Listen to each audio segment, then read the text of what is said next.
మనము దీన్ని బాగా బాగా రోస్ట్ అవ్వాలి, మెత్తగా ఉడకనివ్వాలి. టమాటాను మెత్తగా ఉడకనిస్తే అప్పుడు మనకు ఒక గ్రేవీ లాగా ఫామ్ అవుతుంది, ఇట్లా థిక్ గ్రేవీ లాగా ఫామ్ అవుతుంది. అది మనకు ఆ గ్రేవీ వచ్చేసి తర్వాత మష్రూమ్స్ వేసినప్పుడు ఆ మష్రూమ్స్కి ఆ గ్రేవీ ఏమవుతుంది, అది అంటుకుంటుందా, అబ్జర్వ్ చేసుకుంటుంది. అప్పుడు మష్రూమ్ టేస్ట్ కూడా గ్రేవీతో మిక్స్ అవుతుంది, లేదంటే మష్రూమ్ తప్పదా ఉంటుంది. ఇప్పుడు అడ్వర్టైజ్మెంట్ వాషింగ్ పౌడర్ చెప్పండి, నువ్వు చెప్పి అడ్వర్టైజ్మెంట్ మొత్తం వాడి చూడండి తర్వాత నమ్మని కర్రీ అట్లే వెళ్తాయి ఇలాగా. మళ్ళీ back to curry, making curry. So where the process of steaming. ఇప్పుడు అల్లం వెల్లుల్లి పేస్ట్ కొద్దిసేపు వేద్దాం, ఎందుకంటే ఇంకా కొంచెము బాగా లిటరల్గా ఇది ఎలా అంటే మనకు ఒక పికిల్ లాగా నీకు అవ్వాలి. చికెన్ మధ్య పికిలేదు ఇప్పుడే తయారైంది కాబట్టి ఇప్పుడే వేస్తాను.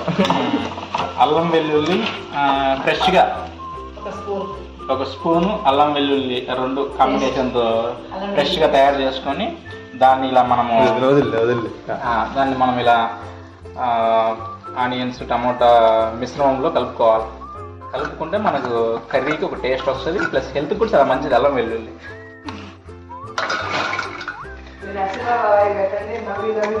ఏం లేవు బాగుండే కదా ఎడిటింగ్. తర్వాత మనం ఇలా లైట్గా మీడియం ఫ్లేమ్లో దీన్ని బాగా కలయబెట్టుకోవాలి. కలయబెట్టుకుంటే అప్పుడు కలబెట్టుకోవాలి కదా, వాళ్ళ భాష మిక్స్ చేసుకోవాలని చెప్పి అయిపోద్ది. అందరి భాష ఒకటే. వంట చేస్తాను మామ. ఏమి తిన్నాను వచ్చింది. సో ఇప్పుడు మనం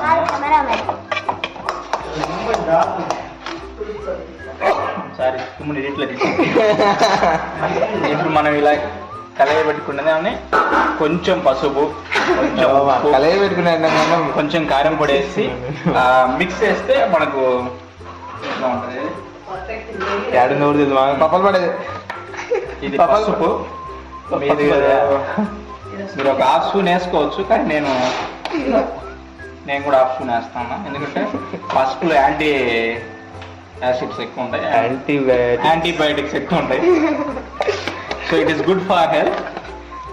ఏమైనా ఫంగస్ గింగస్ ఏమన్నా గొంతులో ఉంటే నేను వేసి. కారమా మిర్చి, గుంటూరు మిర్చి కాదు ఇది, కడప మిర్చి. ఒక స్పూను అలా వేసుకోవచ్చు, ఎందుకంటే మనం ఆల్రెడీ పచ్చిమిర్చి వేసినాం.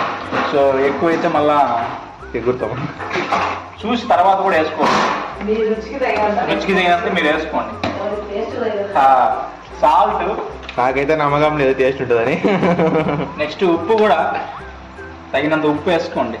క్వాంటిటీ ఎంత క్వాంటిటీలో మీరు మష్రూమ్ చేస్తున్నారో అంత. సో మేమైతే కొంచెం లైట్గానే వేసుకుంటాం, ఎందుకంటే మేము తినము. సో ఇప్పుడు మూడు మిశ్రమము ప్లస్ పేస్ట్ మిశ్రమం బాగా మిక్స్ చేసి తినాకండి మళ్ళీ బాగా పవర్ లేదు కదా, లైటింగ్ రాదేమో వీడియో. మనం తీయాలనుకుంటే బాగా తీయచ్చు వీడియో. ఇప్పుడు మనము దీన్ని బాగా మిక్స్ అంటే ఈ గ్రేవీతోనే మనము రైస్ తినగలిగే అంత మిక్స్ చేసి, మామూలుగా అయితే వీడియో స్టాండ్ తీసుకొని ఇక్కడ నుంచి ఇట్లా పెట్టి వీడియో అక్కడికి వస్తుంది. అసలు కెమెరా పైన ఉంటుంది, ఎందుకంటే అంత స్టేబుల్గా ఉండాలి కదా, కెమెరా పైన ఉంటుంది. ఉండాలి. లైటింగ్ మనం మిక్స్ చేస్తున్నాం. ఇలా థిక్ రెడ్ కలర్ వచ్చేంత వరకు మిక్స్ చేసుకోవాలి. ఎందుకు ఉప్పు ఎక్కువ ఉంటుందా? అయింది నేను అది అన్నంలో కలుపుకుంటాను కలుపుకోలే. ఎడిటింగ్ ఇది ఉప్పు ఎక్కువైంది కాదు ఎక్కువైంది. గ్రేవీ టేస్ట్ చేసిన చాలా సూపర్గా ఉంది.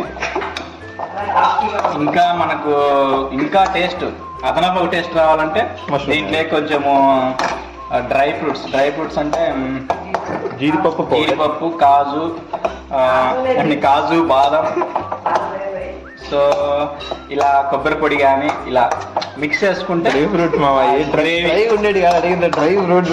గ్రేవీ థిక్నెస్ వస్తుంది. ఆ థిక్నెస్ మనకి యాడ్ ఆన్ టేస్ట్ కింద కన్సిడర్ చేయొచ్చు.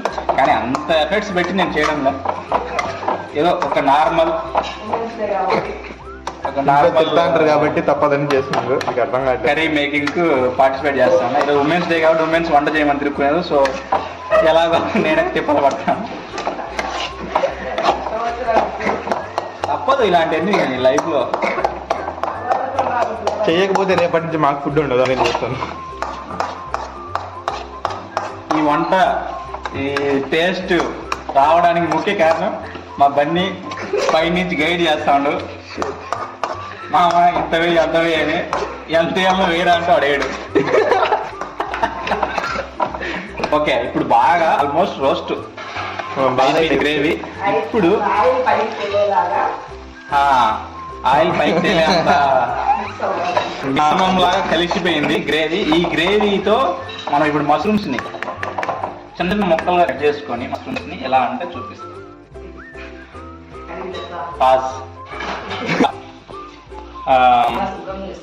ఇలా ముక్కలుగా కట్ చేసుకొని ఫస్ట్, తర్వాత నీటిలో వీటిని బాగా శుభ్రం చేసుకొని ఒక బౌల్లో తీసుకొని ఇప్పుడు ఈ మిశ్రమంలో, సో ఈ గ్రేవీ మిశ్రమంలో దాన్ని యాడ్ చేసుకోవాలి. మనం జాగ్రత్త యాడ్ చేసుకోండి, నాకు కూడా కొత్త ఇవి ముఖం మీద పడుతుంది. కొన్నిసార్లు ఆయిల్ ఎగిరి పడితే ఫేస్ డ్యామేజ్ అవుతుంది. కేర్ఫుల్గా యాడ్ చేసుకోండి అన్న.